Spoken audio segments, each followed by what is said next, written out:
Assalamualaikum warahmatullahi wabarakatuh. Berjumpa kembali di channel ini. Salam sejahtera untuk kita semua, rekan-rekan dan sahabat profesi guru di mana saja berada, terkhusus Bapak Ibu PNS dan juga Bapak Ibu honorer. Berikut akan saya sampaikan informasi terbaru hal mana tahun 2023 ini diramaikan dengan adanya wacana pensiun dini PNS. Lalu bagaimana dengan pengangkatan honorer ya menurut perubahan Undang-Undang ASN tahun 2014? Ini penjelasan resmi dari Kemenpan Bapak Ibu sekalian. Namun sebelumnya kepada Bapak dan Ibu yang baru bergabung di channel ini atau belum mendukung channel ini, saya mengajak Bapak Ibu sekalian untuk menjadi sahabat profesi guru dengan cara subscribe dan aktifkan loncengnya untuk mendapatkan informasi terbaru dari channel ini. Seperti yang Bapak Ibu ketahui bahwasanya di Desember yang lalu saat penutupan rapat paripurna, Dewan Perwakilan Rakyat telah menyepakati 39 rancangan undang-undang yang masuk ke dalam prolegnas tahun ini. Hal mana salah satunya adalah Undang-Undang Nomor 5 Tahun 2014 tentang Aparatur Sipil Negara. Wakil Ketua Komisi 2 DPR Pak Saan Mustafa pada saat itu menyampaikan bahwa revisi Undang-Undang ASN ini akan mulai dibahas di bulan Januari ini ya, sejak berakhirnya masa reses di 9 Januari 2023. Lalu Bapak Ibu sekalian, di awal Januari ini kita dikejutkan bahwa adanya pensiun dini bagi PNS. Ini juga barangkali adalah kabar di tahun ini kita dengar ya, bahwasanya pemerintah akan membahas rancangan undang-undang ASN bersama DPR. Namun di sini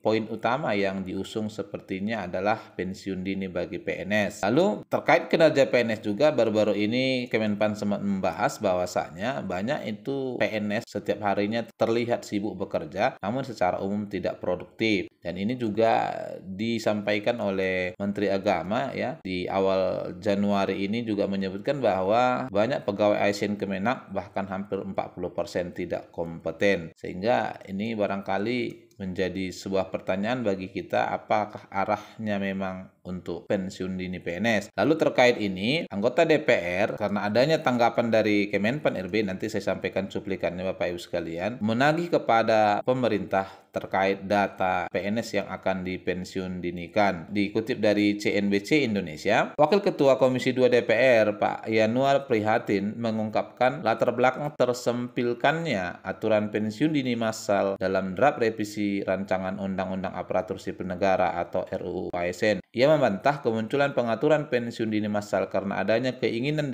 dari kalangan ASN dan dorongan dari masyarakat pada umumnya, sebagaimana yang disebutkan pemerintah, sebab ia mengaku DPR belum menerima informasi apapun dari kalangan tersebut. Ya, sampaikan dulu ke kita datanya bahwa memang banyak ASN yang ingin pensiun dini, sampaikan ke kita format pensiunnya. Itu kan belum dibicarakan secara khusus, kata Pak Januar. Menurutnya, secara keseluruhan isi dalam draft RUU ASN yang sudah ditetapkan DPR masuk ke dalam bagian program legislasi nasional tahun 2023 semata untuk memperbaiki sistem MER yang sudah ada sejak 2014. Lalu kalau kita lihat Bapak Ibu sekalian, ya, draft RUU Undang-Undang ASN yang memuat tentang ini itu dijelaskan pada pasal 56 ya, hal mana bahwa pemenuhan kebutuhan PNS itu berdasarkan analisis jabatan dan analisis beban kerja atau ANJ dan ANBK. Ini menjadi dasarnya sekarang ya. Jadi baik pengusulan untuk jabatan P3K juga memang kuncinya di analisis jabatan dan analisis beban kerja. Yang mana disebutkan bahwa di pasal 87 Bapak Ibu sekalian tambahannya di ayat kelima disebutkan di sini tambahannya ya, pasal 87 ketentuan tentang hal ini dijelaskan di ayat kelima. Disampaikan di sini dalam hal perampingan organisasi atau kebijakan pemerintah yang mengakibatkan pensiun dini sebagaimana dimaksud pada ayat 1 huruf D dilakukan secara massal, maka pemerintah sebelumnya berkonsultasi terlebih dahulu dengan DPR berdasarkan pada evaluasi dan perencanaan pegawai. Inilah catatannya Bapak Ibu sekalian. Jadi memang betul dimuat dalam RUU perubahan Undang-Undang ASN. Namun di sini disebutkan harus berkonsultasi terlebih dahulu dengan DPR. Jadi analis jabatan dan analis beban kerja itu menjadi dasarnya. Sehingga di sini kalau menurut apa yang kita lihat dari prospek perubahan era digital sekarang ini, maka kemungkinan besarnya Bapak Ibu sekalian untuk perampingan organisasi ini hanya mungkin itu terjadi pada jabatan administrasi ya, karena jabatan administrasi yang paling memungkinkan di saat ini yang pekerjaannya itu bisa digantikan oleh aplikasi atau robotik. Untuk guru, tenaga kesehatan secara umum pensiun massal ini tidak akan terjadi. Nah, terkait ini berikut pernyataan resmi dari Kemenpan RB dalam bincang yang saya kutip dari CNBC. Ya, jadi begini, ini duduk masalahnya adalah sekarang memang akan ada terkait pembahasan kembali Undang-Undang ASN. Nah, ini muncul bagaimana ke depan kualitas ASN kita semakin hari semakin bagus dan semakin produktif. ASN ini sebenarnya menurut saya luar biasa perannya di banyak lini ya, tetapi memang masih banyak yang belum produktif. Yang ini yang perlu kita benahi.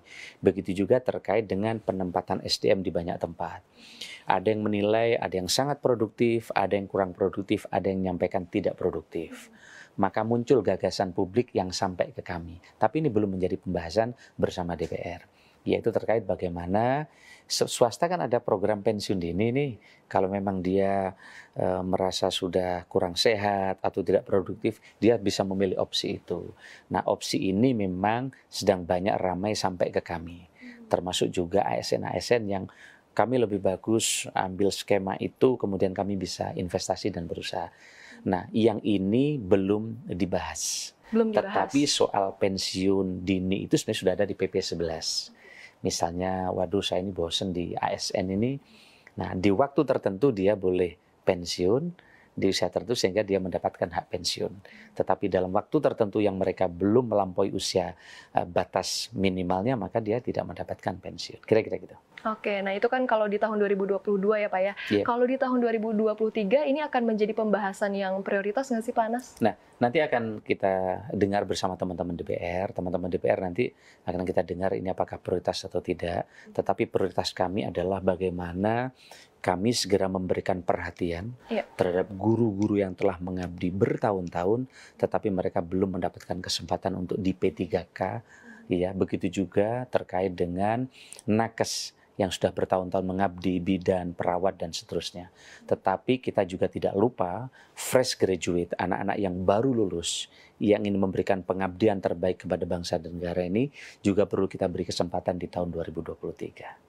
Oke, baik Pak Anas, ini juga wacana soal pensiun dini, apakah tujuannya ini adalah untuk merampingkan organisasi pemerintah atau ada tujuan lain? Jadi begini, jadi ide publik bersama teman-teman Dewan ini selaras dengan perkembangan di luar organisasi pemerintah yang sekarang dengan teknologi kan terjadi disrupsi.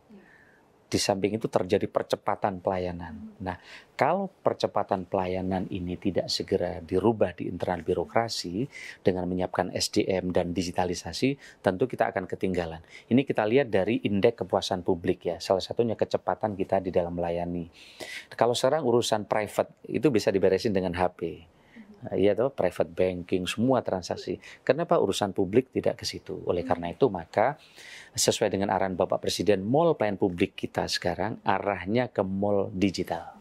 Jadi MPP digital ini sekarang terus kita dorong. Sehingga beberapa urusan ini sebagian sudah kita beresin dengan teknologi, dengan HP misalnya.